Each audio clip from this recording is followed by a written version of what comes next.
Hello everyone, welcome back to GPAT discussion centre.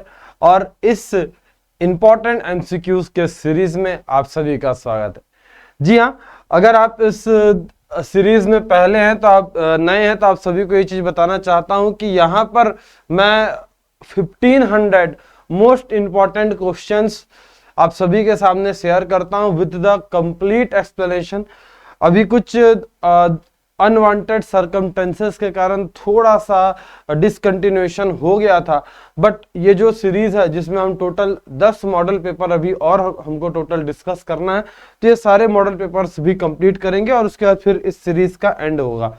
और एक चीज बताना चाह रहा हूं, इसके सारे वीडियोस जरूर से देखना during the class, during the session. जब ये क्लासेस चलती हैं, क्वेश्चन डिस्कस होता है, उस समय कुछ क्वेश्चंस ऐसे रहते हैं जो मैं आप सभी के लिए छोड़ देता हूं। मतलब उन क्वेश्चंस के आंसर आपको कमेंट करके बताना होता है। मैं आपको क्वेश्चन नंबर बता दूंगा, आपको क्वेश्चन बता दूंगा, बट एक्सप्लेनेशन और उसके आंसर्स है ना आपको कमेंट करके देना रहता है। ठीक है, चलो तो आज जो देखेंगे ये मॉडल पेपर नंबर 5वां रहने वाला है।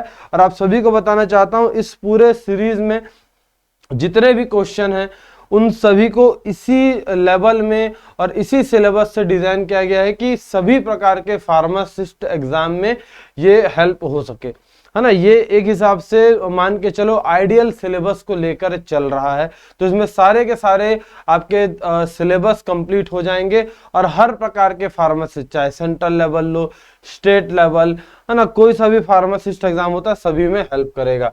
ठीक है, चलो तो चालू करते हैं। आज का पहला क्वेश्चन क्या निकल कर आ रहा है यहाँ पर, शॉर्टेस्ट एक्टिंग, है ना, क्वेश्चन पूछा है shortest acting competitive neuromuscular blocking agent. ठीक है, न्यूरोमस्कुलर ब्लॉकिंग एजेंट में भैया आपको यहाँ पर शॉर्टेस्ट एक्टिंग कौन सा है ये बताना है। तो क्लासिफिकेशन से क्वेश्चन है जी, ड्रग क्लासिफिकेशन से। आपको कई बार इसके पहले भी बता चुका हूं कि फार्माकोलॉजी में ड्रग क्लासिफिकेशन से बहुत सारे क्वेश्चन आते हैं। और जब खासकर आप फार्मासिस्ट जैसे एग्जाम में बैठ रहे हो, यहां पर थोड़ा इजी लेवल का ही क्वेश्चन आता है हमेशा।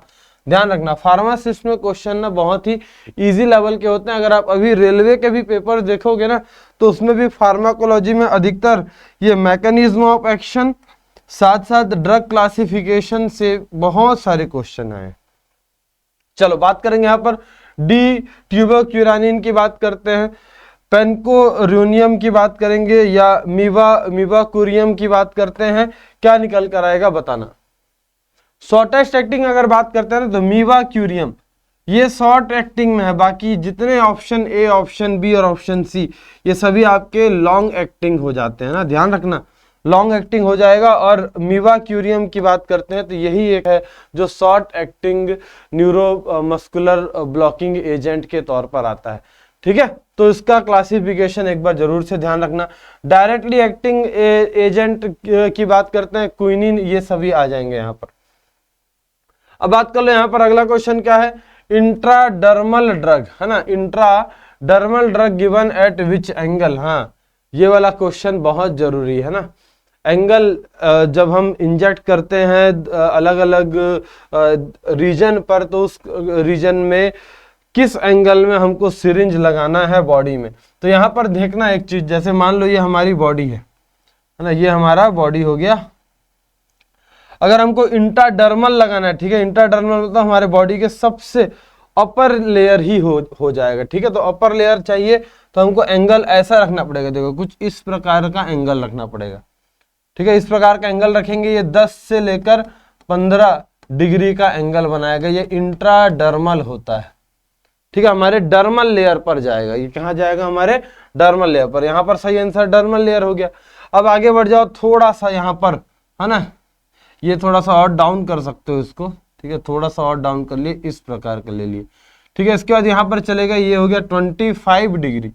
25 डिग्री की बात कर लें, 25 डिग्री कब यूज किया जाता है, जब हम यहाँ पर क्या दे रहे हैं जी, आईवी दे रहे हैं। ठीक है, इंट्रावेनस, डायरेक्ट वेन्स में जब देता है ना, जब यहाँ पर देखो, यहाँ पर जो वेन्स है इसमें दिया जाता है, तो इस तरीके का एंगल बनाया था, 25 डिग्री का एंगल यहाँ पर बनता है। तो 25 डिग्री किसमें होगा, जब हम आईवी देंगे। इसके बाद आ जाएगा 45 डिग्री, ऐसा 45 डिग्री है ना, 45 डिग्री की बात कर लो जब हम क्या देते हैं, सब क्यूटेनियस, SC है ना, सब क्यूटेनियस जब देते हैं तो ये आपका 45 डिग्री में चला जाएगा।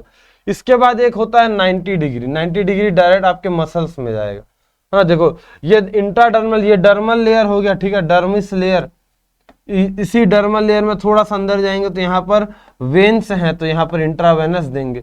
इसके बाद सब क्यूटेनियस थोड़ा सा अंदर जाता है, यहाँ तक जाएगा, ठीक है। IM देखेंगे तो पूरा यहाँ तक जाएगा, IM में डायरेक्ट सीधा लगाया जाता है। देखना कभी यहाँ पर वैक्सीन जब लगता है, कोविशील्ड कोवैक्सीन लगा होगा, डायरेक्ट ऐसा ऐसा चुभाया जाता है ना, डायरेक्ट ऐसा इंजेक्शन लगाया जाता है इस प्रकार से, ठीक है।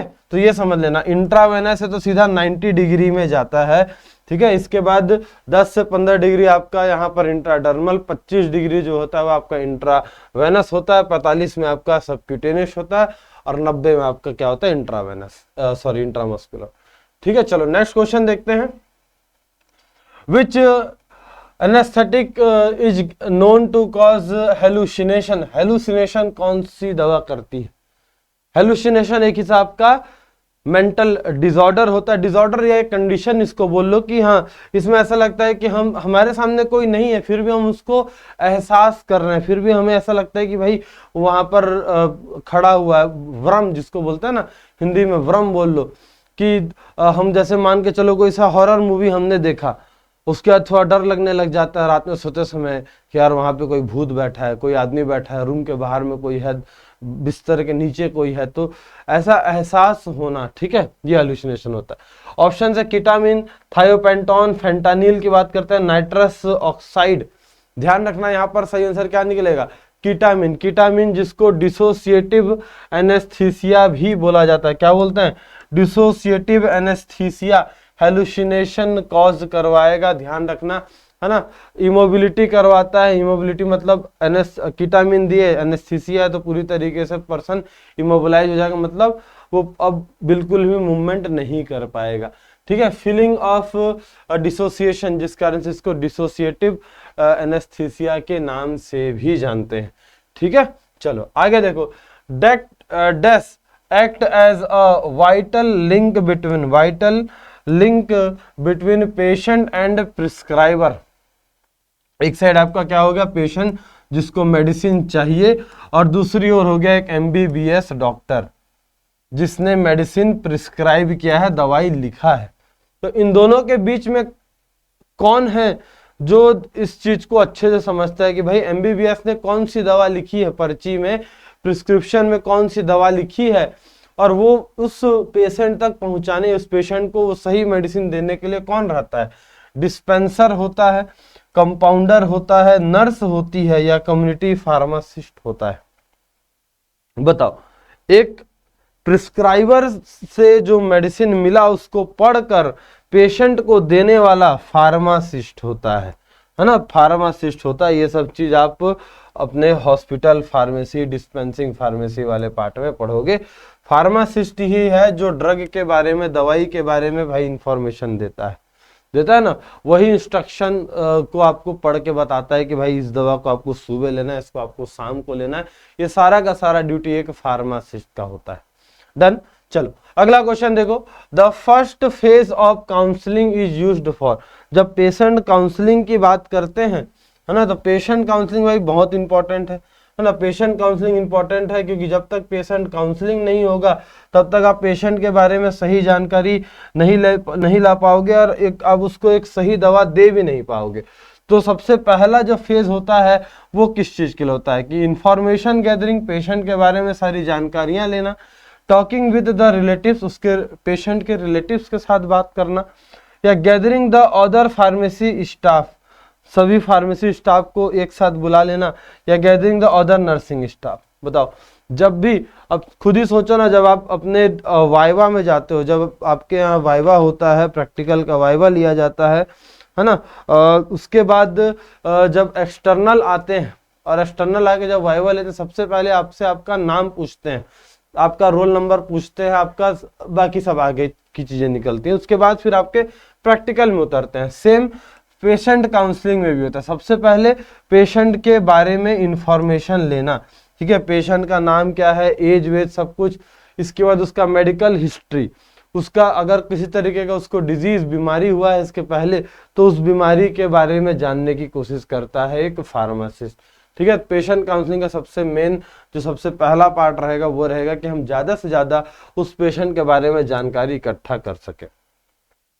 चलो अगला क्वेश्चन देखो यहाँ पर, brain stem connects, brain stem किससे किसको कनेक्ट करता है, brain to the spinal cord. ठीक है, ब्रेन से स्पाइनल कॉर्ड को कनेक्ट कर रहा है, brain to the peripheral nervous system. ठीक है, ब्रेन को पेरिफेरल पीएनएस सिस्टम के साथ कनेक्ट कर रहा है, या brain to the sensory nerves, nerves के साथ, सेंसरी नर्व्स नहीं, सेंसरी नर्व्स यहाँ पर नहीं आएगा, डायरेक्ट कनेक्शन नहीं है, ये इनमें से कोई सा भी नहीं। बताओ, ब्रेन स्टेम की बात करें, ब्रेन के जस्ट नीचे जो पार्ट है वो क्या करेगा, ब्रेन को सीधा आपके स्पाइनल कॉर्ड से मैच कर रहा है, स्पाइनल कॉर्ड से ज्वाइन कर रहा है।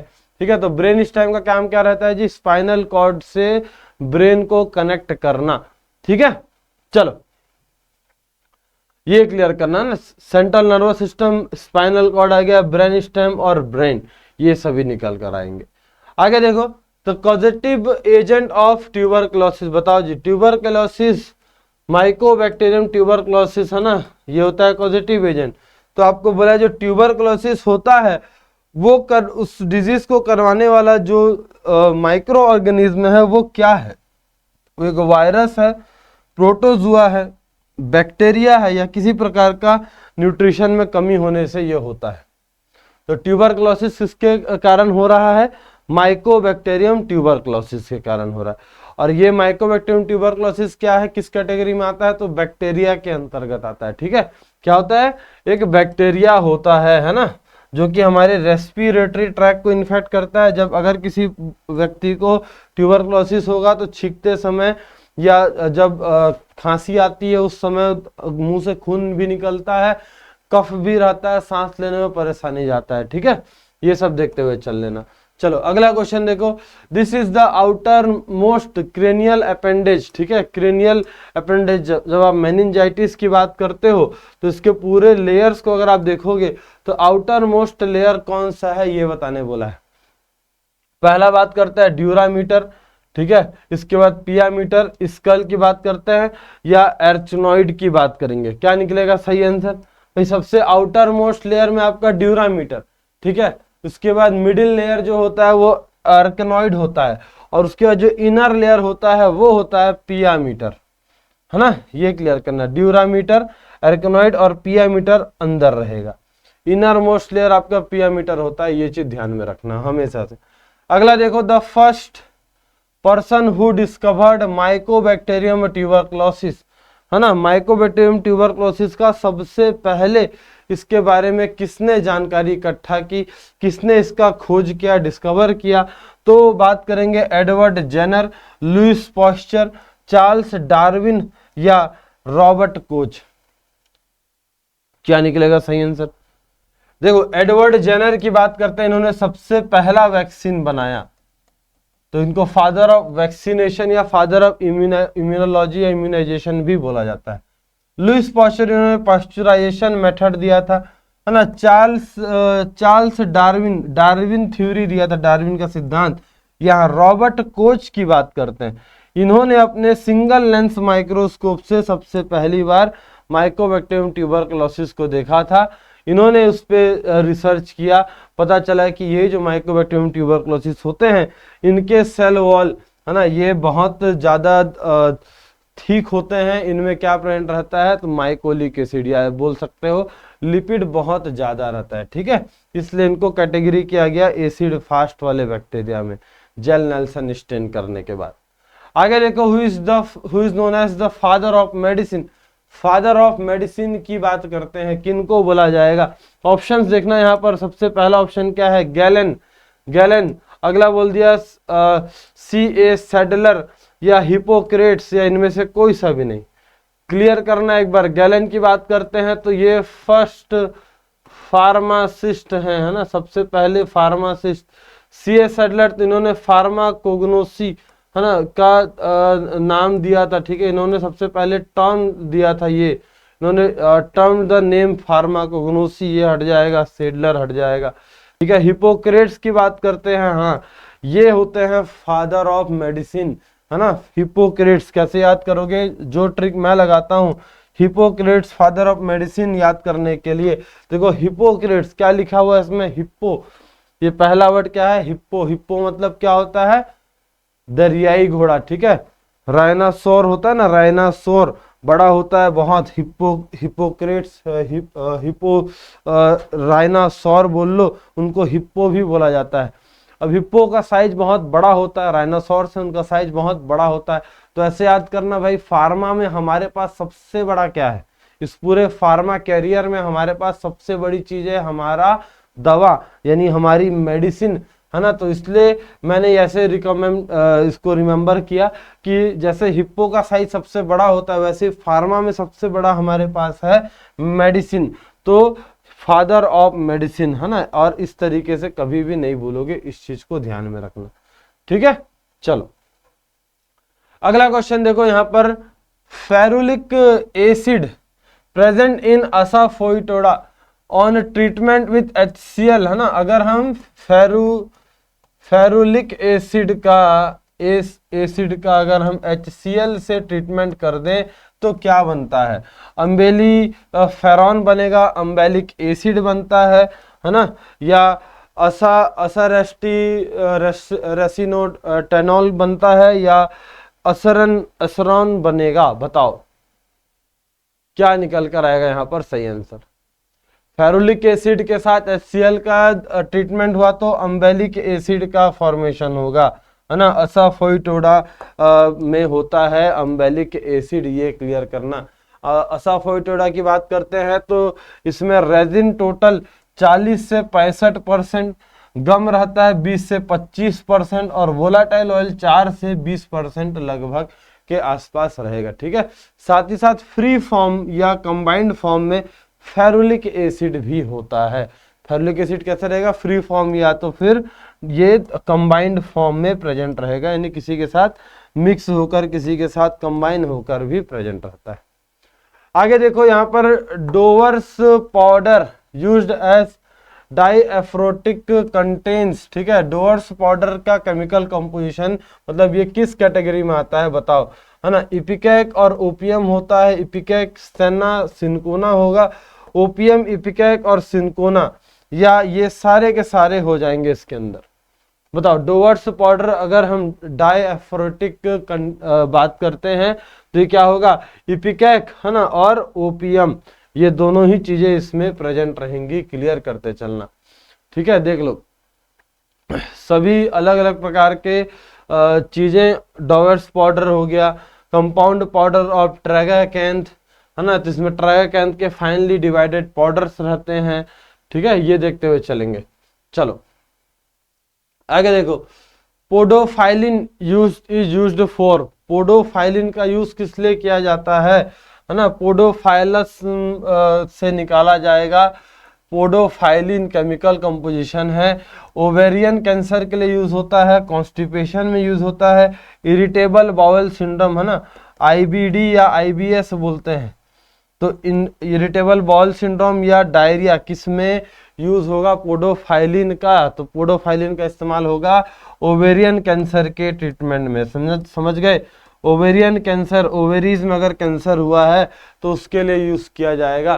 पोडोफाइलम रेजिन होता है, podophyllum resin cytotoxic activity show करता है, यानी सेल्स को किल करेगा। ठीक है, कैंसर सेल को किल करता है, पोटेंट एंटी कैंसर एजेंट होता है। इटोपोसाइड वाले पार्ट में, इटोपोसाइड वाले नेचर में कैटेगरी में आपको देखने को मिल जाएगा।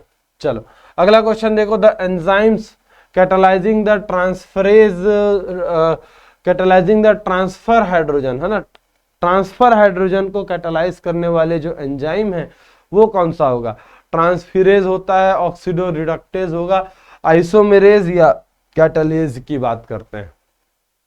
क्या निकलेगा यहाँ पर सही आंसर, एंजाइम जो कि कैटालाइज कर रहा है कौन सा, हाइड्रोजन को, तो ये ऑक्सीडो रिडक्टेज, ऑक्सीडेशन भी और रिडक्शन भी क्या होगा यहाँ पर, ऑक्सीडो रिडक्टेज निकल कर आ जाएगा। ठीक है, समझना यहाँ पर ऑक्सीडेटिव रिडक्टेस रिडॉक्स रिएक्शन इसमें इंक्लूड होता है, ऑक्सीडेशन भी हो रहा है, साथ ही साथ रिडक्शन भी हो रहा है, ये दोनों के दोनों चीजें यहाँ पर चल रही है। ठीक है, चलो आगे देखो नेक्स्ट क्वेश्चन क्या बोलता है, when accurate determination of GFR glomerulus filtration rate की बात करते हैं ना, जब क्या हो रहा है, accurate determination of GFR is required which clearance test is preferred. ठीक है, जब हमको GFR कैलकुलेट करना है, किस चीज का क्लियरेंस टेस्ट किया जाता है, और इसको ही आइडियल माना जाता है। क्रिएटिनिन होता है, यूरिया क्लियरेंस टेस्ट होता है, इनुलिन क्लियरेंस टेस्ट, या अमोनिया होता है, बताओ, है ना। तो ये वाला जो क्वेश्चन है, इस क्वेश्चन को मैं स्किप कर रहा हूँ। क्वेश्चन नंबर आपको यहाँ पर इसका सही आंसर कमेंट करना है 1315। ठीक है, क्वेश्चन नंबर 1315 कमेंट करके बताना इसका सही आंसर क्या होगा। ठीक है, टीम इसको वेरीफाई करेगी, क्रॉस चेक करेगी एक बार। ठीक है, चलो तो इस क्वेश्चन का करेक्ट आंसर करके बता देना। अगला बात करेंगे इनवर्ट शुगर, है ना। इनवर्ट शुगर कौन सा है, लैक्टोज है, सुक्रोज है, हाइड्रोलाइटिक प्रोडक्ट है सुक्रोज का, या तो फिर फ्रक्टोज है, बताओ। इनवर्ट शुगर किसको बोला जाएगा, इनवर्ट शुगर में किस प्रकार का प्रॉपर्टी है या किससे बना हुआ है, क्या होता है, बताएंगे, है ना। तो यहाँ पर जितने भी सुक्रोज है ना, सुक्रोज को हाइड्रोलाइज किया जाएगा, हाइड्रोलाइटिक प्रोडक्ट होता है सुक्रोज का, ये क्लियर करते चलना, है ना। यहाँ पर देख लो एक बार, सुक्रोज है ना, जैसे inversion of sucrose, sucrose as such is dextrorotatory, है ना। सुक्रोज क्या होता है, डेक्स्ट्रोरोटेटरी होता है, बट हाइड्रोलाइज्ड सुक्रोज जो होगा वो लीवोरोटेटरी होगा। क्या होगा, लीवोरोटेटरी होता है, ये क्लियर कर लेना। ठीक है, और इसी को इन्वर्जन बोला जाता है। इनवर्ट शुगर यानी इन्वर्जन हो रहा है। इन्वर्जन कैसे हो रहा है, डेक्स्ट्रो फॉर्म से लीवो फॉर्म में इसका इन्वर्जन हो रहा है, डी से एल फॉर्म में इन्वर्ट होगा। ठीक है, चलो अगला देखो, प्रोटीन कंटेंट, प्रोटीन में क्या होता है बताएंगे, only L alpha amino acid, only D amino acid, या एल डी एंड एल दोनों एमिनो एसिड रहेंगे, या बोथ ए एंड बी, यानी ये दोनों सही निकलेंगे। प्रोटीन जान रहे हो सभी कोई, भाई प्रोटीन एक पॉलीमर है, और इसके मोनोमर की बात करते हैं तो ये अमाइनो एसिड से मिलकर बना हुआ है। तो सारे अमाइनो एसिड मिलकर प्रोटीन का फॉर्मेशन कर रहे हैं। तो यहाँ पर जो प्रोटीन की बात करते हैं, इसमें सिर्फ L alpha amino acid present रहेगा। ठीक है, चलो अगला क्वेश्चन देख लो, यहाँ पर क्या आ रहा है, the amino acid with a non polar side chain. ठीक है, नॉन पोलर साइड चेन किसमें रहेगा, सेरिन में, वेलिन अस्पर्जिन की बात करते हैं, या थ्रियोनिन, किसमें, नॉन पोलर, है ना। क्या आ रहा है, नॉन पोलर साइड चेन, तो ये वेलिन की बात करेंगे ना, वेलिन में निकल कर आएगा। इसमें no charge on the R group. ठीक है, आर यानी मिथाइल ग्रुप में बिल्कुल भी यहाँ पर चार्जेस नहीं रहेंगे। अमाइनो एसिड जो भी इस ग्रुप में आते हैं, ल्यूसिन हो रहा है, आइसोल्यूसिन, मेथियोनिन, एलानिन, है ना, ये सभी निकल कर आ जाएंगे। ट्रिप्टोफन हो रहा है, प्रोलिन, ये सभी आ जाएगा। चलो अगला देखो, drug classified as anti androgen class. ठीक है, एंटी एंड्रोजन क्लास जब आप पढ़ोगे एंटी कैंसर वाला चैप्टर, एंटी न्यूप्लास्टिक वाला चैप्टर, तो उसमें हम एंटी न्यूप्लास्टिक के तौर पर कुछ हार्मोनल ड्रग्स को भी लेते हैं। तो यहाँ पर बताएंगे एंटी एंड्रोजन ड्रग कौन से हैं, फ्लूटामाइड, गोसेरलिन की बात करते हैं, टमोक्सीफेन या फॉस्फेस्ट्रॉल, है ना। ये बहुत पॉपुलर टाइप का क्वेश्चन है, ध्यान रखना। फ्लूटामाइड एंटी एंड्रोजन हो गया, इसके अलावा फॉस्फेस्ट्रॉल देख लिए, एस्ट्रोजन, है ना, टमोक्सीफेन देख लेना, प्रेडनिसोलोन, ग्लूकोकॉर्टिकॉइड्स। तो जो जो इसमें इंपॉर्टेंट हाईलाइटेड ड्रग्स है ना, जैसे गोसेरलिन हो गया, है ना, GnRH एनालॉग निकल कर आ जाएगा। तो जो इंपॉर्टेंट ड्रग्स हैं, एटलीस्ट उनका कैटेगरी तो जरूर से दिमाग में बैठा के रखना। कई बार बोलूंगा, यहाँ से डायरेक्ट क्वेश्चन बनता है ना, क्लासिफिकेशन से डायरेक्ट क्वेश्चन निकल कर आते हैं, तो खासकर ध्यान रखना। आगे देखो यहाँ पर गडजिट एपरेटस की बात करते हैं, used for limit test of. Gutzeit apparatus किस चीज के लिमिट टेस्ट के लिए किया जाता है जी? आर्सेनिक, आयरन सल्फेट या लेड, किसके लिए होता है गडजेट एपरेटस? तो आर्सेनिक के लिए होगा। ठीक है, आर्सेनिक, ये क्लियर कर लेना। अब किस प्रकार से होगा तो इसका प्रैक्टिकल अगर माइट बी पॉसिबल, शायद आपने किया होगा, बहुत से कॉलेजेस होते हैं जहां पर करवाते हैं तो कहीं पर नहीं भी होता। चलो यहाँ पर बात करेंगे limit test arsenic based on the reaction arsenic gas, है ना, यहाँ पर आर्सेनिक गैस का हाइड्रोजन आयन के साथ क्या हो रहा है? इंट्रैक्शन हो रहा है, जिसके कारण येलो स्टेन बन रहा है मर्क्यूरी क्लोराइड पेपर पर। ठीक है, चलो ये देखते हुए चल लेंगे। नेक्स्ट बात करेंगे in the limit test for arsenic the gas which imparts brown stain to mercury chloride paper. अभी जो देखे थे मर्क्यूरी क्लोराइड पेपर पर जो कलर बन रहा था वो कौन से गैस के इंटरेक्शन के कारण बन रहा था? अब आपको यहाँ पर गैस बताना है। आर्सेनिक ऑक्साइड, आर्सेनियस एसिड, आर्सिन या आर्सेनिक एसिड। एक आर्सेनिक ऑक्साइड है, एक आर्सेनिक एसिड है। क्या होगा यहाँ पर? आर्सिन, है ना, आर्सिन मिला, यहाँ देखते हुए चलना। आर्सेनिक एसिड, आर्सेनियस एसिड, यहाँ पर आर्सिन गैस जो बन रहा है ना, वही आर्सिन गैस येलो कलर दे रहा है मर्क्यूरी क्लोराइड पेपर पर।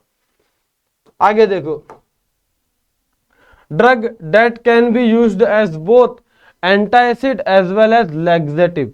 एक ऐसी दवा का नाम बताओ जिसमें दोनों ही प्रॉपर्टी है, यानी एंटासिड मतलब भाई एसिडिटी से लड़ने में हेल्प कर रहा है, कहीं ना कहीं बॉडी को न्यूट्रलाइज कर रहा है, मतलब जो एसिडिक पार्ट बढ़ गया है स्टोमक में उसको न्यूट्रलाइज कर रहा है।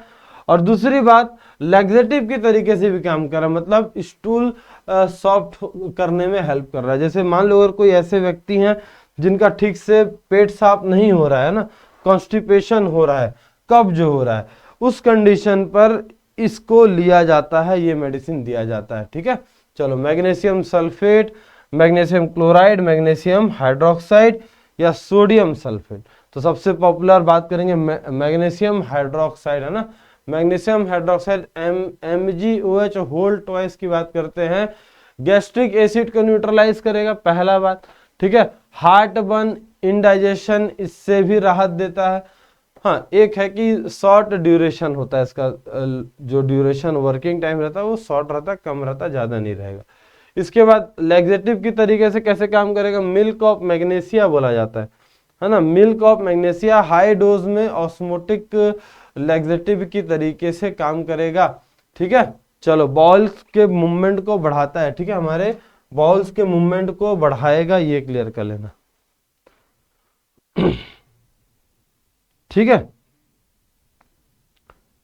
अगला क्वेश्चन देखो, example of cardio selective beta blocker. Cardio selective beta blocker इसमें से कौन सा है बताएंगे?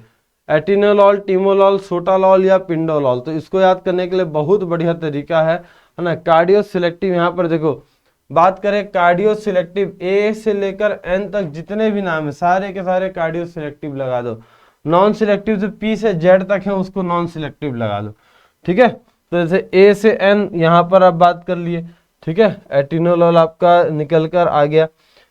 पिंडोलॉल की बात करते हैं, प्रोप्रानोलॉल, ये देखो क्या हो रहा है यहाँ पर, नॉन सिलेक्टिव। लेबेटालोल, कार्बिडिलॉल, ये सभी भी नॉन सिलेक्टिव में आ जाएंगे। अल्फा ब्लॉकिंग प्रॉपर्टी है, इस कारण से इस वाले कैटेगरी में भी आ गया ये। ठीक है, चलो CaCO3, इसका इस्तेमाल किस लिए किया जाता है? एंटासिड, एसिडिफायर, बफर के तौर पर या रेस्पिरेटरी स्टिमुलेंट की तरीके से काम करेगा।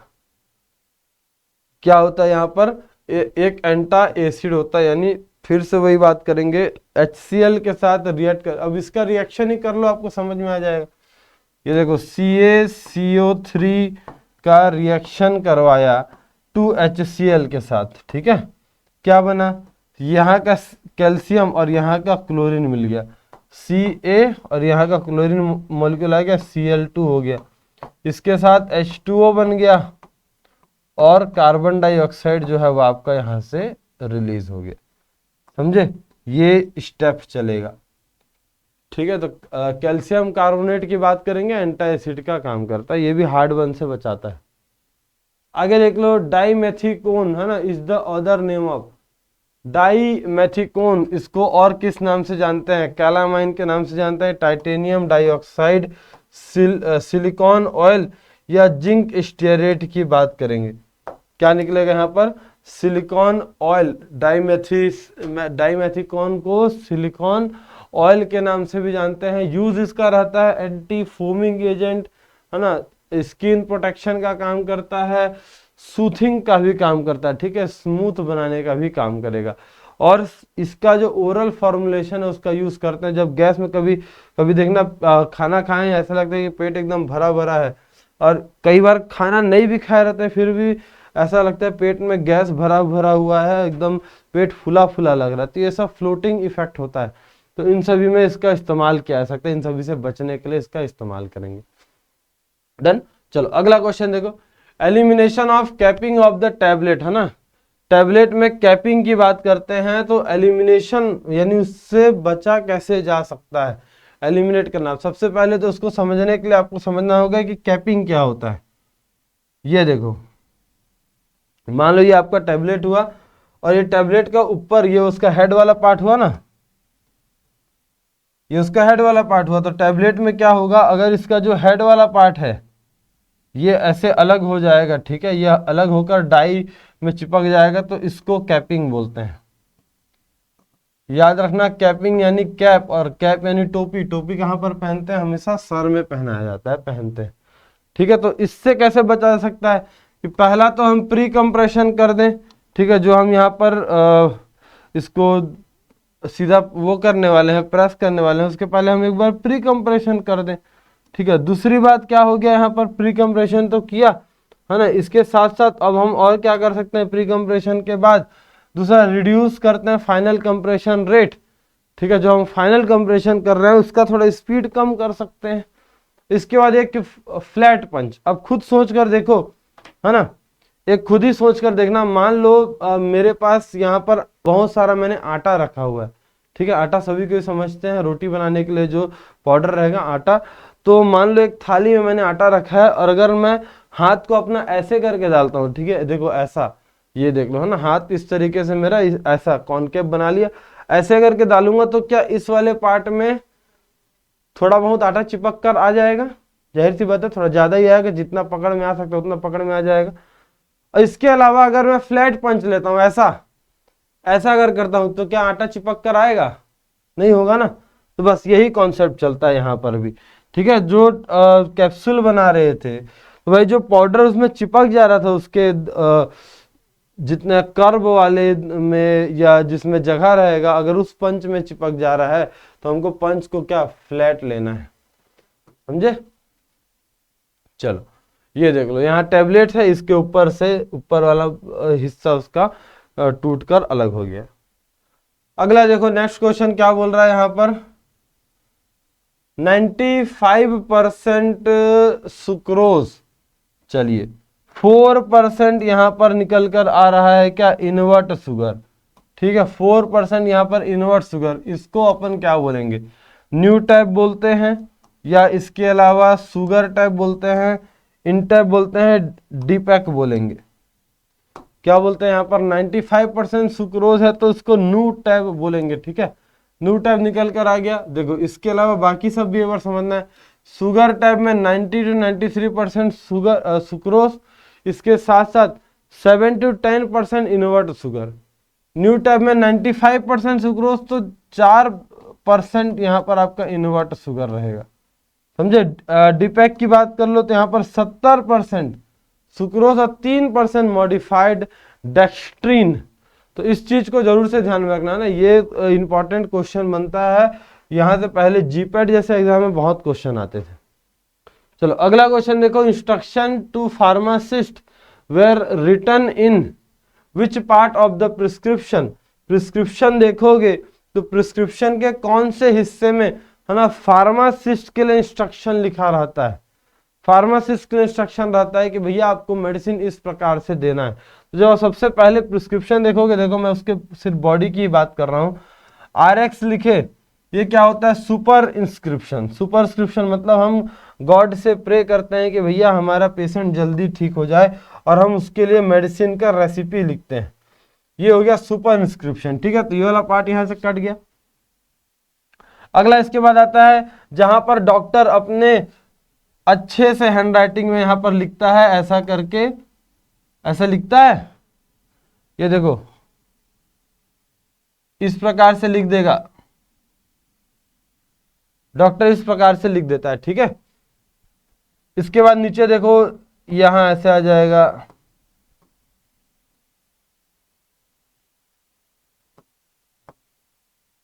ये देखो बीडी लिख दिया, बीडी लिख दिया, ठीक है। इसके बाद जो भी चीज यहां पर वो अपने हिसाब से लैटिन टर्म में लिख रहा है, ठीक है। तो ये वाला जो पार्ट है इसको क्या बोला जाता है, इसको इंस्क्रिप्शन बोलते हैं, जहां पे हम पूरा मेडिसिन का रेसिपी लिखते हैं कि कौन सा मेडिसिन है, मतलब डॉक्टर जो लिखता है तो ये पूरा डॉक्टर मेडिसिन के बारे में लिखता है, ये होता है इंस्क्रिप्शन। नीचे आ जाओगे तो होता है सबस्क्रिप्शन। ये वाला जो पार्ट है ना, यहां तक आप कर लो, यहां तक इंस्क्रिप्शन। इसका ये नीचे वाला जो पार्ट है जो मैं आपको बता रहा था लैटिन टर्म वाला है ना, ये आपका ये निकल कर आएगा सबस्क्रिप्शन। ये है इंस्ट्रक्शन एक एमबीबीएस डॉक्टर का, है ना, एक फार्मासिस्ट के लिए। वो लिख देगा कि भाई इसको आपको पाउडर फॉर्म में देना है ना, इसको आपको टैबलेट में देना है। तो वो इंस्ट्रक्शन रहता है हम फार्मासिस्ट के लिए, जो कि एक रजिस्टर्ड प्रैक्टिशनर के ओर से आ रहा है, एक एमबीबीएस डॉक्टर की ओर से आ रहा है, ठीक है। ये चीज क्लियर करना। सिग्नेचर में फिर डॉक्टर का सिग्नेचर रहेगा, ठीक है। ये देखते हुए चल लो, अच्छे तरीके से ध्यान में रखना। अगला बात करेंगे सप्लीमेंट टू इंडियन फार्माकोपिया, है ना। Supplement to Indian pharmacopoeia 1955 was published in, कब पब्लिश हुआ था बताओ जी। इसका सप्लीमेंट कब पास हुआ था, 1958, 59, 60 या फिर 61, है ना। तो इसका अपडेटेड सप्लीमेंट अगर देखोगे तो 1960 में, यानी 5 साल बाद इसका नया सप्लीमेंट आया under the chairmanship of doctor BN Ghosh, ठीक है। चलो अगला देखो, which of the following liquid preparation is applied externally to the skin and not in the cavities, ठीक है। हम क्या कर रहे हैं, एक्सटर्नली इसको स्किन में अप्लाई करते हैं, बट हमारे बॉडी के किसी भी कैविटी में इस्तेमाल नहीं करेंगे। जैसे कैविटी क्या हो, जैसे ईयर जो हमारा है वहां पर जो कैविटी है, गड्ढा है, ईयर कैविटी निकल कर आ जाएगा, रेक्टल कैविटी, ठीक है। ये सब चीज क्लियर करते हुए चलेंगे। तो इसमें क्या बोल रहा है, जिसको हम कैविटीज में नहीं दे सकते, ईयर ड्रॉप कैविटी में दिया जाता है, एनिमा रेक्टल में दिया जाता है, ये वाला पार्ट हट गया, ये वाला पार्ट हट गया। डॉचेस भी कैविटी में जाएगा। कॉलिडियंस की बात करते हैं, नहीं ये, हाँ ये मान रहा हूँ ये हमारे बॉडी में, हमारे स्किन में यूज होता है, बट इंटरनल यूज नहीं होगा, मतलब कैविटी में नहीं रहेगा। ये चीज क्लियर कर लेना, ठीक है। चलो आगे देखो, which of the following is example of chemical incompatibility. Chemical incompatibility मतलब क्या समझ रहे हो, जब मान के चलो हम एक मेडिसिन बना रहे हैं, एक दवा बना रहे हैं जहां पर, या कोई सा फॉर्मुलेशन बना रहे हैं जहां पर हमने देखा कि दो ऐसे चीजें हैं जिनकी आपस में नहीं पट रही, आपस में नहीं बन रही है, और उसका कारण हो सकता है कि वो अपने एक दूसरे को न्यूट्रलाइज कर दें, या तो उनमें से कोई सा एक जीतेगा और उसकी जीत होगी, वो पूरा अपना ही पावर बढ़ा लेगा, मतलब सैनरिज्म का काम करता है। और एक होता है एंटागोनिस्ट का काम होता है, ठीक है, और एक न्यूट्रलाइजेशन। तो अब यहां पर बताओ कि केमिकल रिएक्शन कहां कहां पर मिल रहा है, ऐसे समझ लो। एसिड बेस का हाइड्रोलिसिस हो रहा है, ठीक है, एसिड बेस के बीच में इनका टूटना हो रहा है। डिकम्पोजिशन होता है जी, केमिकल रिएक्शन का एग्जांपल बिल्कुल। ऑक्सीडेशन रिडक्शन होता है, क्या ये सभी निकल कर आएगा। तो ये सारे के सारे यहाँ पर सही हो जाएंगे ना, ये सारे के सारे रिएक्शंस यहाँ पर आपको एक केमिकल इनकम्पेटिबिलिटी में देखने को मिल रहा है। चलो आगे देखो, in part of an advertisement that are designed to catch people's attention, बताओ जब भी एडवर्टाइजमेंट किया जाएगा तो एडवर्टाइजमेंट करते समय हमको अपने एडवर्टाइजमेंट वाले पोस्टर में ऐसा क्या डालना है कि वो जल्द से जल्द और ज़्यादा से ज़्यादा हमारे ग्राहकों का नज़र अपनी ओर खींचे, अटेंशन अपनी ओर खींचे। तो हेडिंग उसका अच्छा होना चाहिए, थीम अच्छा होना चाहिए, पिक्चर अच्छे होने चाहिए, आर्ग्यूमेंट्स अच्छे, यानी इसके अंदर का कंटेंट अच्छा होना चाहिए। क्या होगा खुद सोच कर देखो भाई। सबसे मेन तो होता है उसका हेडिंग। जब तक आप हेडिंग नहीं दोगे तो बच्चा समझ ही नहीं पाएगा, या कोई भी व्यक्ति है ना, वो किस चीज का एडवर्टाइजमेंट है इसको समझ ही नहीं पाएगा। अब जैसे यहाँ पर हमने देखा, ठीक है, डोमिनोज पिज्जा की ओर से निकल कर आया एक यहाँ पर ऑफर। तो देखो ऑफर, यहाँ छोटा छोटा चीज, डोमिनोज पिज्जा ही देखो कितना छोटा लिखा हुआ है, लेकिन जो एडवर्टाइजमेंट का जो मेन हेडिंग है, everyday value 2 pizza starting, regular pizza 99 और मीडियम पिज्जा 199, ये कितने बड़े अक्षरों में लिख दिया। तो हेडिंग बहुत जरूरी है। चलो अगला क्वेश्चन देखो, advertisement which is installed on roof top, busy street, corner और crossing area are known as. बताओ भाई, ऐसे एडवर्टाइजमेंट जो क्रॉसिंग एरियाज है ना, स्ट्रीट के कॉर्नर, मतलब बड़े बड़े शहर में अगर देखोगे तो रोड के किनारे, जो खासकर जो वहाँ का मेन रोड रहता है उसके किनारे किनारे में एडवर्टाइजमेंट लगा रहता है। इसको क्या बोलेंगे बताओ? Transit advertising, sky writing, sandwich man, electric sign and neon sign. नहीं, ट्रांजिट एडवर्टाइजिंग डिलीट कर दो। स्काई राइटिंग है ना, जो स्काई में जैसे एयर बलून होता है ना, हॉट एयर बलून होता है, उसमें पीछे लगा दिए, ठीक है, ये सब ये तो हट जाएगा। स्काई राइटिंग ये वाला पार्ट हट गया। सैंडविचमैन एक ऐसा व्यक्ति जो लोगों के बीच में जाकर एडवर्टाइजमेंट करेगा, ये हट गया। इलेक्ट्रिक साइन है ना, इलेक्ट्रिक साइन और नियॉन साइन, इनका इस्तेमाल करना। देखना यहाँ एग्जाम्पल देखो, आपको अच्छे समझ में आ जाएगा। ये देखो, ये को होटल है, होटल का ऊपर में नाम लिख दिया होटल ग्रैंड, ठीक है, ये उसका एडवर्टाइजमेंट कर रहा है, लोगों को उसके बारे में बता रहा है। चलो अगला क्वेश्चन देखो, दे साउट स्लोगन और best drum to attack the attention of the public comes under. ऐसे व्यक्ति हैं जो भरे पब्लिक में जाकर है ना, बड़े बड़े ड्रम बजाएंगे या आवाज लगाएंगे, किसी तरीके का नारा लगाएंगे और लोगों को अपने प्रोडक्ट के बारे में बताएंगे। इनको क्या बोला जाता है? पोस्टर ऑन द होर्डिंग, ठीक है, होर्डिंग। बड़े बड़े शहर में देखना, बड़े बड़े एडवर्टाइजमेंट लगे रहते हैं, शहर के बीचों बीच होर्डिंग में लगा रहता है, ठीक है, ये तो हट गया। स्काई राइटिंग यही बताया हुआ था, ठीक है। Sandwich man, electric sign and neon sign, electric sign neon sign हट जाएगा, है ना। यहाँ पर सैंडविचमैन की बात करते हैं। देखो एक ऐसा व्यक्ति है ना, ये इस प्रकार का अपने पीछे एडवर्टाइजमेंट लगाकर पीछे घूमता रहेगा, ठीक है। आपने भी देखा भी होगा, बहुत सारे शादी में, बहुत सारे ऐसे प्रोग्राम्स में कुछ चीज़ें वायरल बहुत हो रही हैं कि 2-3 लोग ऐसे हैं जो कॉस्ट्यूम पहन लिए हैं, है ना, बंदर का, भालू का इन्होंने कॉस्ट्यूम पहन रखा हुआ है और फिर वो लोगों के पास जाकर उनसे मस्ती कर रहे हैं।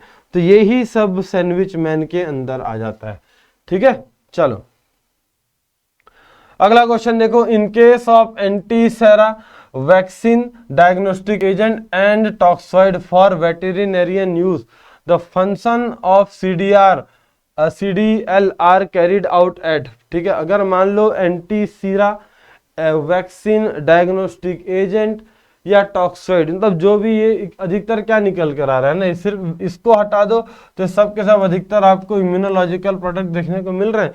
तो इस प्रकार के जो प्रोडक्ट हैं, है ना, इनको अगर हम वेटेरिनेरियन के तरीके से, यानी एनिमल्स पर अगर हम इसका इस्तेमाल करने जा रहे हैं, वेटेरिनरी पर्पज से इस्तेमाल करने जा रहे हैं, उस कंडीशन पर ये सारा प्रोसेस, ये जो टेस्टिंग होता है, ये टेस्टिंग कहाँ पर होगा बताना। Central research institute Kasauli, Indian veterinarian research institute Izatnagar, central drug research institute CDRI Lucknow, या सेंट्रल ड्रग लेबोरेटरी कोलकाता की बात करेंगे। कहाँ पर होगा ये? हाँ, यहाँ इंडियन वेटेरिनेरियन रिसर्च इंस्टीट्यूट की बात करते हैं इजात नगर। ठीक है, चलो आगे देखो। What is the first conviction for illegal import और export in narcotic drugs and psychotropic substance. ठीक है, अगर कोई व्यक्ति मान लो इलीगल तरीके से नार्कोटिक ड्रग्स और साइकोट्रोपिक सब्सटेंस का तस्करी करते हुए पाया गया, फेर बदल करते हुए पाया गया, इलीगल तरीके से स्मगलिंग करते हुए पाया गया, तो इसको किस प्रकार की सजा मिलेगी। पहला बोल दिया इम्प्रिजनमेंट अप टू 10 ईयर्स, 10 साल की कड़ी सजा, या तो फिर 1 लाख रुपए यहाँ पर फाइन देना पड़ेगा। इसके बाद इम्प्रिजनमेंट अप टू 3 ईयर्स, 3 साल, और फाइन 1 लाख का, इम्प्रिजनमेंट 15 साल और फाइन 2 लाख का, इम्प्रिजनमेंट 3 साल और फाइन 1 लाख का। वही नारकोटिक ड्रग्स बहुत ही सेंसिटिव होते हैं, कोई भी इसका गलत इस्तेमाल करे तो बहुत प्रॉब्लम हो सकता है, तो सरकार इसको बहुत कंट्रोल में रखती है। तो ये बात करेंगे यहाँ पर, इम्प्रिजनमेंट की बात कर लो, 10 साल या तो फिर 1 लाख रुपए आपको तुरंत पेमेंट करना होता है। ठीक है, चलो अगला क्वेश्चन देखो। What is the information given in form second of drug price control order, DPCO में, है ना। सेकंड फॉर्म, सेकंड क्या चीज, किस चीज को दर्शाता है। Revision of price of the scheduled formulation, price of non scheduled drug bulk drugs, या revision of prices of scheduled formulation imported in finished form. ठीक है, या इसके बाद बात करेंगे yearly turnover of the sale and expenses. चलो क्या निकलेगा, फॉर्म नंबर सेकंड है तो यहाँ पर नॉन शेड्यूल्ड ड्रग फॉर्मुलेशन, वहीं अगर फॉर्म 1 होता तो क्या हो जाता, फॉर्म 1 के लिए प्राइस फिक्सेशन, साथ ही साथ रिवीजन करना शेड्यूल्ड बल्क ड्रग्स का। ठीक है, नॉन शेड्यूल्ड है तो टाइप 2 चला जाएगा, फॉर्म नंबर 2 चला जाएगा। ठीक है, चलो आगे देखो। Total number of axial bone in adult human body कितना होता है। ठीक है, एक्सियल बोन, अगर जैसे मैं बात करता हूं, मान लो ये एक बंदा है, ठीक है, ड्राइंग मेरी थोड़ी सी खराब बनती है ना, ये अगर एक बंदा है मान लो ऐसा, तो यहां हम एक्सियल बोन उसको ही गिनेंगे जो इस पोर्शन में आ रहा है। ठीक है, जो हमारे इसी पोर्शन में आ रहा है इसको अपन एक्सियल बोन गिनते हैं। इसके कारण हमारी बॉडी एक पर्टिकुलर अपने एक्सिस में खड़ी हो पाती है, घूम पाती है। इसके बाद जो यहाँ पर बगल बगल में इसके अलावा जो निकल रहे हैं उनको हम एपेंडिकुलर बोन बोलते हैं। तो एपेंडिकुलर बोन टोटल 126 होते हैं, है ना, और यहाँ पर 80 जो होते हैं वो हैं आपके axial bones. Total 80 axial bone होंगे, ये क्लियर करना। चलो अगला क्वेश्चन देखो। In which year were the drug and magic remedies act, है ना, and rule framed. Drug and magic remedies कब आया था बताइए। तो देखना एक चीज क्लियर करना, 1878, 55, ये क्लियर कर लो, ये सब हटा दो। 1954 में एक्ट आया था, 55 में इसके रूल्स लागू हुए थे।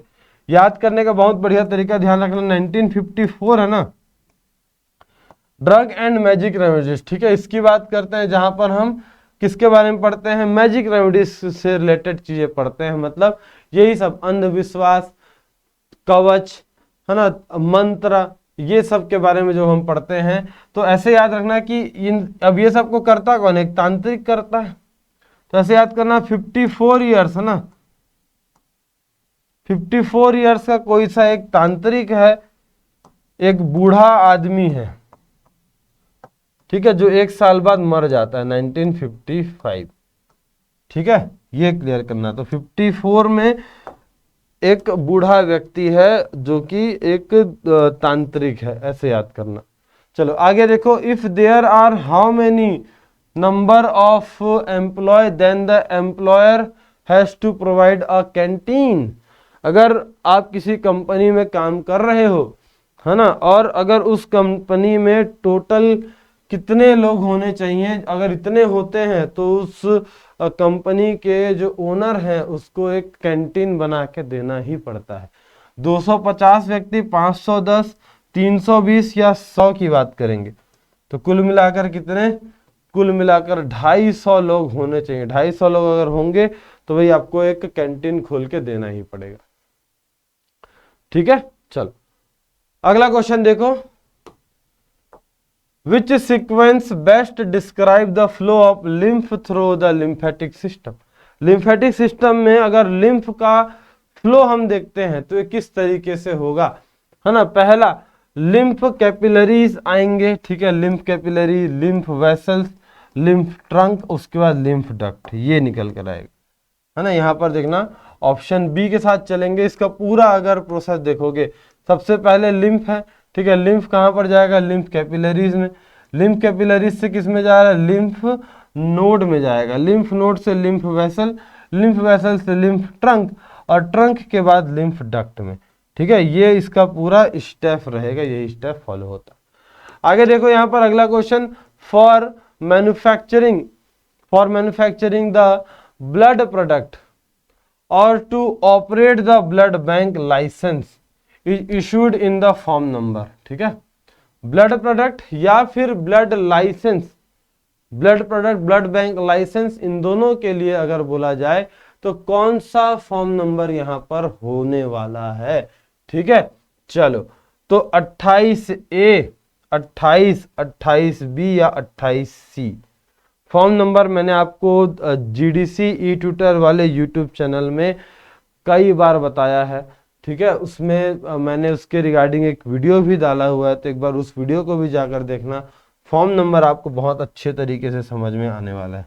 यहाँ पर क्या निकलेगा, 28C की बात करेंगे, है ना। 28C licence to operate a blood bank for collection, है ना, ये सब निकल कर आ जाएगा। इसको एक बार देखते चलना। चलो अगला देखो, during the preparation of capsule, during the preparation of capsule, यहाँ पर content of iron should not be more than, अगर मैं बात करता हूं जब हम कैप्सूल बना रहे हैं, है ना, कैप्सूल बनाते समय आयरन जो हमने यूज किया उसका क्वांटिटी इस क्वांटिटी से ज्यादा नहीं होना चाहिए जिलेटिन में। तो जिलेटिन का सॉल्यूशन लिया जाता है उसमें, है ना। तो कितना बोल रहा है, 5, 10, 15 या 20, कितना निकलेगा, 15 पार्ट्स पर मिलियन, ppm, ठीक है। तो 15 ppm से ज्यादा आयरन नहीं होना चाहिए जिलेटिन में जब आप एक कैप्सूल बनाने जा रहे हो। मैक्सिमम लिमिट यही रहने वाला है। डन यहां तक, ठीक है। आयरन कंटेंट ध्यान रखना है, नॉट मोर देन 15 पार्ट्स पर मिलियन, विस्कोसिटी 25 से 45 मिली पॉइस की होनी चाहिए, ब्लूम स्ट्रेंथ 150 से 250 का ब्लूम स्ट्रेंथ होना चाहिए। प्लास्टिसाइजर के तौर पर यूज होता है ना, सॉर्बिटॉल, ग्लिसरीन, ये सब निकल कर आ जाएगा। तो ये जिलेटिन वाला पार्ट क्लियर कर लेना, ठीक है। चलो अगला क्वेश्चन देखो, which drug comes under hypoglycemic agent, बताओ जी ऐसी कौन सी दवा है जो हाइपोग्लाइसेमिक यानी एंटी डायबिटिक होती है, यानी ऐसी दवा, है ना, जो क्या कर रहा है, जो हमारे बॉडी में अगर ग्लूकोज लेवल बढ़ गया है ना, तो उसको कम कर रहा है। ग्लूकोज लेवल को कम करने के लिए कौन सा यहाँ पर रहेगा रेस्पॉन्सिबल, ये बता दो जी, है ना, कौन सा रहेगा बताओ। चलो मेटफॉर्मिन, एस्पिरिन, कैप्टोप्रिल, है ना, फ्रूसीमाइड की बात है। फ्रूसीमाइड तो डायूरेटिक्स में चला गया, है ना। कैप्टोप्रिल, प्रिल वाले ड्रग्स, है ना, ये वाला पार्ट भी कैप्टोप्रिल हाइपरटेंशन में यूज होने वाला ड्रग है। एस्पिरिन भी हटाते हुए चलेंगे, ठीक है, ये ब्लड को पतला करता है, खून को पतला करेगा, ये सब हटा दो। मेटफॉर्मिन की बात करते हैं, हाँ, मेटफॉर्मिन जो होता है भाई ये काम करता है जब भी, है ना, आप देखोगे 2 तरीके का डायबिटीज होता है, एक होता है डायबिटीज टाइप 1 और एक होता है टाइप 2। टाइप 2 जहां पर रेजिस्टेंस हो जाता है ना, इंसुलिन का रेजिस्टेंस डेवलप हो जाता है, उस कंडीशन पर मेटफॉर्मिन का इस्तेमाल होता है एज अ एंटी डायबिटिक, ठीक है, टाइप 2 में यूज होगा, ध्यान रखना। आगे देखो, all are used in treatment of epilepsy, है ना, सभी के सभी एपिलेप्सी के लिए इस्तेमाल किए जाते हैं। एक्सेप्शनल आपको यहां पर बताना है, इथोसक्सीमाइड, रिसरपिन की बात करते हैं, गाबापेंटिन या विगाबाट्रिन, तो सभी हो रहा है, इथोसक्सीमाइड होता है, ठीक है, गाबापेंटिन होता है, गाबाट्रिन होगा, लेकिन नहीं, ये रिसरपिन का इस्तेमाल नहीं होगा। रिसरपिन क्लियर करना जी, है ना। ये सब बता दो कौन कौन सी दवाएं यूज हो रही, बारबिचुरेट्स होता है ना, इसके बाद हेडेंटोइन हो रहा है, सक्सिनिमाइड होते हैं, बेंजोडाइजिपिन्स हो रहा है, ये सब देखते चलेंगे, फिनाइल ट्राइजीन होंगे, है ना। बस एक्सेप्शनल पार्ट आपको क्लियर करना है। चलो अगला क्वेश्चन देखेंगे, what is the pH, pH बताना है ड्यूडेनम का, ड्यूडेनम का पीएच कितना होगा, 6.5 से 7.5, यानी बात करते हैं तो स्लाइटली आपका बेसिक, बहुत ही स्लाइट बेसिक, ठीक है, 7 to 8.5, 4 to 7 या 4 to 6.5। अब बताना है जी एसिडिक होगा या बेसिक होगा, इस चीज को थोड़ा सा समझो, है ना। तो क्या निकल कर आएगा यहाँ पर 7 to 8.5। अब ये सारा चीज एक बार देखते चलना, सभी का पीएच जानना बहुत जरूरी है। सलाइवा का पीएच क्या होता है, slightly basic, 6.5 to 7.5। Upper stomach fundus, ठीक है, अपर वाला पार्ट देखोगे तो 4 to 6.5। लोअर स्टमक जो होता है, यहां पर सबसे ज्यादा एसिडिक पार्ट देखने को मिलेगा। ड्यूडेनम की बात कर लिए, है ना, ये 7 to 8.5। अब लार्ज इंटेस्टाइन जैसे बढ़ोगे तो ये भी 4 to 7 निकल कर आ जाएगा। हाईली एसिडिक है तो लोअर स्टोमक याद रखो। आगे देख लो, rod shape bacteria, rod shape bacteria कैसे होते हैं बताइए। रॉड शेप बैक्टीरिया क्या बोलते हैं, पहला कोकस, स्पिरिला, बैसिलस या विब्रियस। तो यहाँ अगर कोकस बात करोगे, है ना, तो कोकस में क्या निकल कर आएगा भाई, कोकस बोल दिया तो सर्कुलर होता है, ध्यान रखना, कोकस क्या होता है, सर्कुलर होता है। एग्जाम्पल क्या निकल कर आएगा, स्टाफाइलोकोकस ऑरियस, हो गया, कोकस लिखा हुआ। स्पिरिला, स्पिरिला की बात करते हैं, ऐसा स्पाइरल शेप रहेगा, ये वाला पार्ट हट गया। बैसिलस की बात करते हैं, बैसिलस, हाँ, ये रॉड शेप बैक्टीरिया होता है ना। बैसिलस एंथ्रासिस, क्या हो गया, बैसिलस एंथ्रासिस निकल कर आ गया। विब्रियस, विब्रियस क्या होता है, कॉमा शेप ऐसे, और एग्जांपल क्या होगा यहाँ पर, विब्रियो कॉलेरा, जो कॉलेरा कॉज करवाएगा। ठीक है, ये देख लिए, क्लियर कर लिए, तो इसको देखते चलना भाई, सारे के सारे बैक्टीरिया और उनका शेप कैसा होता है ये समझ लेना जरूरी है। ठीक है, चलो अगला क्वेश्चन देखो, the triple toxoid vaccine give protection again. Triple toxoid vaccine, है ना, किस किस के रिगार्डिंग ये देता है प्रोटेक्शन, बताओ। डिप्थेरिया, टिटनस और रेबिस। टिटनस वुफिंग कफ के साथ tuberculosis, whooping cough tetanus and diphtheria, या whooping cough cancer and tuberculosis. नहीं, क्या बोलते हैं इसको, डीपीटी बोलते हैं। डीपीटी क्या होगा, डिप्थेरिया, उसके बाद आपके पर्ट्यूसिस और साथ ही साथ यहाँ पर टिटनस। पर्ट्यूसिस यानी वुफिंग कफ की बात कर लिए, डिप्थेरिया की बात कर लिए और टिटनस की बात कर लिए। ट्रिपल वैक्सीन बोलते हैं, यानी एक तीर से तीन निशाना। ठीक है, एक वैक्सीन जो तीन अलग अलग प्रकार के डिजीज में, है ना, आपको रिलीफ दे सकती है। वुफिंग कफ, टिटनस, डायरिया, तीनों में दे रहा है। ठीक है, चलो अगला बात करेंगे बीसीजी वैक्सीन, है ना। BCG vaccine is a बोविन strain of, BCG vaccine बोविन strain. भाई बीसीजी वैक्सीन में कौन सा स्ट्रेन रहता है बताओ। साल्मोनेला टाइफी होता है, पैरा इन्फ्लुएंजा वायरस होगा, माइकोबैक्टीरियम ट्यूबरक्लोसिस, हेपेटाइटिस वायरस। इसको समझने के लिए सबसे पहले आपको ये जानना है भाई बीसीजी वैक्सीन किस चीज के लिए इस्तेमाल होता है। किसके लिए इस्तेमाल करते हैं जी, है ना। बीसीजी वैक्सीन का इस्तेमाल होता है ट्यूबरक्लोसिस के लिए। और वैक्सीन बनाने के पीछे का कहानी क्या रहता है, जब भी वैक्सीन बनाया जाता है तो उसमें उसी जो भी डिजीज कॉज करवाने के लिए रेस्पॉन्सिबल जो भी माइक्रो ऑर्गेनिज्म है, उसी माइक्रो ऑर्गेनिज्म का या तो लिविंग या तो किल्ड पार्ट लेते हैं। मतलब जैसे कोरोना वायरस है, उसका वैक्सीन बनेगा तो कोरोना वायरस ही लिया जाता है, लेकिन कम मात्रा में लेते हैं। तो वैसे यहाँ पर ट्यूबरक्लोसिस के लिए इस्तेमाल होता है। ट्यूबरक्लोसिस के लिए पॉजिटिव एजेंट क्या है, तो माइकोबैक्टीरियम ट्यूबरक्लोसिस, है ना।